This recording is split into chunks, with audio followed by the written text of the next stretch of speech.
ಅದೇನು ಗೊತ್ತಾ, ಆವಾಗ ನಾವು ಒಂದು ಮೆಸೇಜ್ಗಾಗಿ ತುಂಬ ವೆಯ್ಟ್ ಮಾಡ್ತಾ ಇರ್ತೀವಲ್ಲ.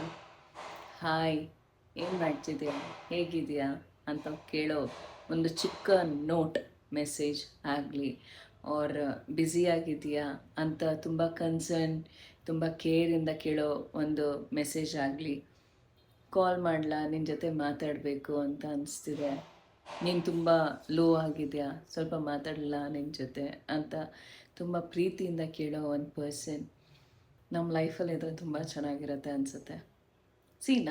ನಮ್ಮ ಲೈಫಲ್ಲಿ ತುಂಬ ಜನ ಇರ್ತಾರೆ, ತುಂಬ ಫ್ರೆಂಡ್ಸ್ ಇರ್ತಾರೆ, ಫ್ಯಾಮ್ಲಿ ಇರುತ್ತೆ, ರಿಲೇಟಿವ್ಸ್ ಇರ್ತಾರೆ, ಎಲ್ಲರೂ ಇರ್ತಾರೆ. ಬಟ್ ನಾವು ಯಾವಾಗಲೂ ಅಷ್ಟೇ ಆ 1% ಮೆಸೇಜ್ಗಾಗಿ ತುಂಬ ವೆಯ್ಟ್ ಮಾಡ್ತಾನೆ ಇರ್ತೀವಿ. ಅವರು ನಮ್ಮ ಎಮೋಷನ್ಸ್ ಆಗಲಿ, ನಮ್ಮ ಫೀಲಿಂಗ್ಸ್ ಆಗಲಿ ತುಂಬ ಕ್ಲಿಯರಾಗಿ ಅರ್ಥ ಮಾಡ್ಕೊಳ್ತಾರೆ. ನಮ್ಮ ಸೈಲೆನ್ಸ್ನ ಕೂಡ ಅವರು ಅಷ್ಟು ಚೆನ್ನಾಗಿ ಅರ್ಥ ಮಾಡ್ಕೊಳ್ತಾರೆ.